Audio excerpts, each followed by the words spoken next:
I'm Fraser Nelson, and I write a column on Saturdays. Fraser, Parliament's just come back, and one of the first things that Yvette Cooper has had to address was immigration. Just talk us through sort of some of the latest plans and why part of the conversation around it seems to be about the ECHR. Well, Keir Starmer announced that summer is over, but summer never really went away for Nigel Farage. He's been very busy throughout the summer, drawing attention to legal immigration, small boat arrivals, and the hotel drama in Epping. Farage has had a stunningly successful campaign where he introduced the notion of lawless Britain, with the idea that using the sort of the border control problems as a metaphor for the collapse of law and order in general. Now, this has led Labour people to think, we really do have to do something about the small boat arrivals. And the court injunction, which briefly, though it was overturned later, telling the people in the in Epping Hotel that they had to go away, led the government to think, right, what emergency buttons can we press? And Yvette Cooper has pressed one, basically delaying by 2 years the reunification of families of those granted refugee status. But a lot of other people are saying, no, it's time to either pull out of the European Convention of Human Rights, which is used in a lot, if not all cases, for asylum seekers to stay here, or I would argue slightly more sense to suspend the UN Refugee Convention of 1951. It does feel like the ECHR in particular has become a real political hot potato in the last few years, and perhaps it's partly just because, unlike the Refugee Convention, it has Europe in the title.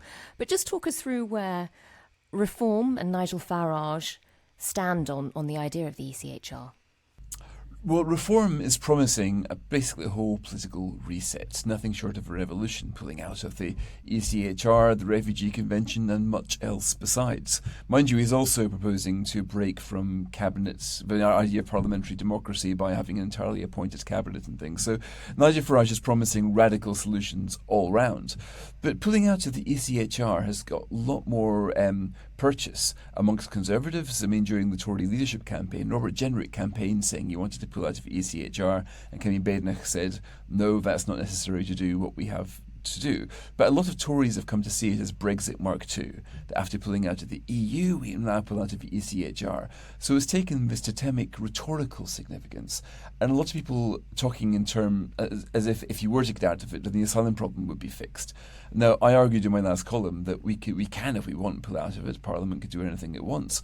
If we did so tomorrow, we would still have the small boats crisis, we would still have the asylum problems, because their laws which they're using extend far wider than the ECHR, which was written into British law with the Human Rights Act in 1998. And you mentioned that, the cries against the ECHR have sort of arisen actually from all over the political spectrum now. You mentioned Jack Straw, who tidied up some of the laws in the Human Rights Act. He's actually come out against it recently. Tell us about some of the voices who have suddenly been coming out against the ECHR. Well, I think this is what really makes the difference. I mean, so far there's always been Eurosceptics saying, look, let's just complete Brexit and pull out of the ECHR. But what we're hearing now are Labour heavyweights, Labour grandees, Jack Straw, David Blunkett, both former Home Secretaries, both of them writing to the Times, and both of them making the same point, that the asylum crisis is so great, it is now time to derogate from certain laws and certain structures.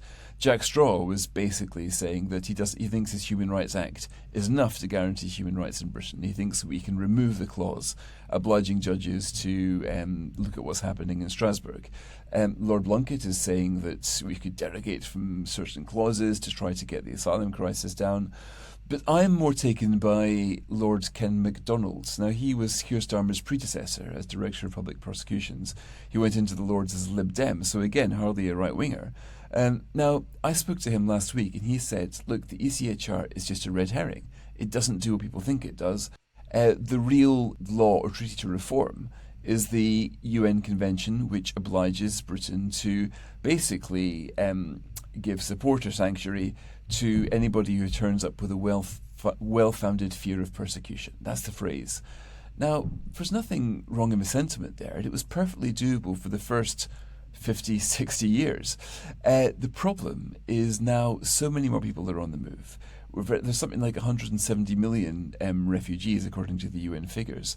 And that phrase could cover anybody in Afghanistan, anybody in Sudan.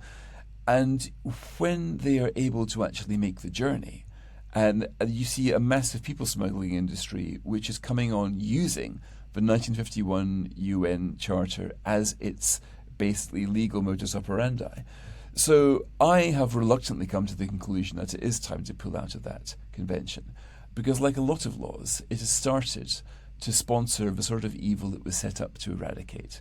The UN 51 Convention has started to offer the legal protection that a people smuggler will give to somebody from Eritrea, saying, look, here is the law. If you pay me $15,000, I can take you to Britain, and if you get ashore, you've got a 99% chance of staying.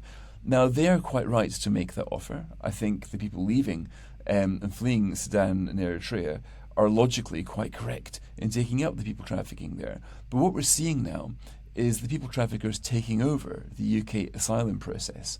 So I think we cannot offer accommodation to everybody. We are full, that's why we're using hotels. Hotels are only ever used as a very expensive £170 a night last resort when there's nowhere else to accommodate the asylum seekers. And worst of all, we're losing democratic consent. The average voter is looking at the hotel situation thinking, this is just crazy. We need to do something differently.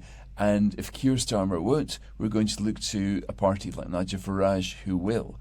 So you're getting people like Ken MacDonald, David Plunkett, Jack Straw, Malcolm Rifkind, grandees who are saying that the current system is not just failing, but it's failing on a scale which is inflicting damage on communities, which isn't fair on the refugees, isn't fair on the taxpayer, and it is now undermining faith in democracy and fueling support for populism. So, Fraser, for you, just to clarify, you've changed your mind on this issue. Is it just the UN Refugee Convention that you would want to leave, or is it also the ECHR? Well, I basically don't think the ECHR serves a purpose. I don't think an advanced democracy as Britain, the mother of all parliaments, needs to have Strasbourg as a backdrop protecting human rights here.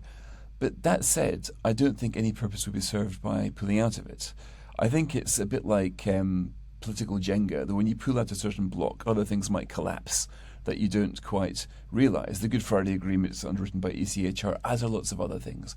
So when that has been part of the recent political mess around. Yes, it has, and I support that. Just explain for listeners sort of why it risks the Good Friday Agreement. Right. Well, because it was part of the architecture that agreed peace in Northern Ireland. You see the ECHR referred to or baked into clause after clause after clause.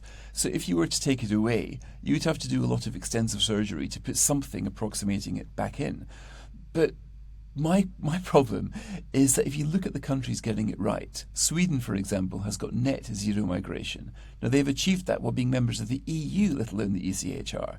You've got Denmark, which is very tough on asylum seekers. If you turn up with jewellery there, you can have the jewellery confiscated to pay for the cost of your hotel. They've got a policy of net zero asylum. That is very hardline. This is a social democratic government, which is, by the way, being voted in time and time again and looks set to win the next election as well. People are able to change their asylum laws, to change the immigration practices within EU membership, let alone ECHR. So this is why I'm against pulling out of it, because I just think it is a false god. It is a button which won't do the things people think. It's a bit like Brexit itself. It seems radical, it would be very dangerous, it's controversial, and I think there's a bit of a false logic for people thinking, well, because it's so radical, because it's so controversial, of course it would solve these problems, but it wouldn't. So, but I tell you what, so I haven't changed my mind on that. I've never had any real regard to the ECHR. I see it by and large as a needless and quite often malign influence on our judicial system. Why malign? Just explain that, because... Oh, right, I think malign, because when you have got a foreign criminal who obviously should be deported, and he's allowed to stay here because of some bizarre ruling that he, that his right to family here somehow trumps the right to have him kicked out of the country, which most of the country would like. Or people are able to use obviously spurious claims of family connections. You can get people who are estranged from their families, who played no role in supporting the children, and yet still can invoke the ECHR to stay here. Now, I think this is malign because it undermines faith in the legal system. It fuels support for populism, and it brings forward. I think the ECHR is an inferior court, and I think the British justice system, the English justice system, is incredibly good and of far higher quality. So anything whereby our judges need to defer to a Strasbourg ruling, I think, is a corruption in our legal system and undermines public support in it. This is why I wouldn't be against pulling out of the ECHR if somebody really wanted to do it. But I just think it's so much hassle and it wouldn't achieve what we need it to achieve. I just think that England has got complete power over the laws. Parliament is supreme. Whatever the king enacts through Parliament becomes law. That is our constitution in a sentence.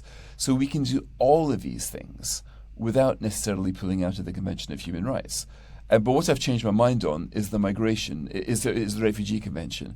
I used to think it was a worthwhile moral endeavour, but now I think that it is now sponsoring a new giant evil of our times, and that is people smuggling. If we were to pull out of that, we could say that we're going to set our face against the modern slavery in the way that we did the last slavery. And I think Britain, unlike lots of European countries, has got the power to do that. But I think it needs to come from the left. I think that the motives of the right are always going to be suspect on this. So I think the stars are absolutely aligning for a campaigning, progressive, left-wing person, the likes of Keir Starmer, for example. He's a legal expert. He could do it. He could modernise asylum law for the 21st century and start by working out that, yes, Britain does have a moral duty and to the world's dispossessed. But how do we best discharge that? If, for example, we can help 20 people in camps for the cost of helping one person in England, where then do we best discharge our limited resources in helping people? So I think this whole question needs to be rebooted and looked at afresh from a starting point that we are a strong, rich country. We do have a duty to help the world's dispossessed. But how do we do that in a way that doesn't play into the hands of people smugglers? And how do we do it in a way that doesn't erode public confidence in in our own courts and in the system of asylum? And right now that balance is so wrong. It is absolutely fueling not just populism, not just what Nigel Farage is doing, but a hell of a lot worse besides. I can't think of a time where far-right, genuinely racist messages have had more of a platform in our country. I think that Twitter, which is now or X, which is now a big news source than any newspaper, is now platforming racist tropes on a day-to-day basis. And I think the situation is quite serious.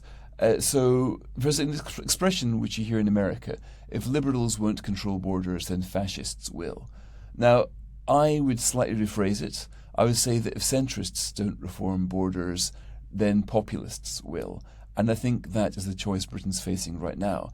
I would far rather that this was done by the centre-left or centre-right than we were plunged into a Faragist experiment, which I do not think would lead to success. I think it would lead to far more political trauma. But above all, I would rather we didn't get to that stage.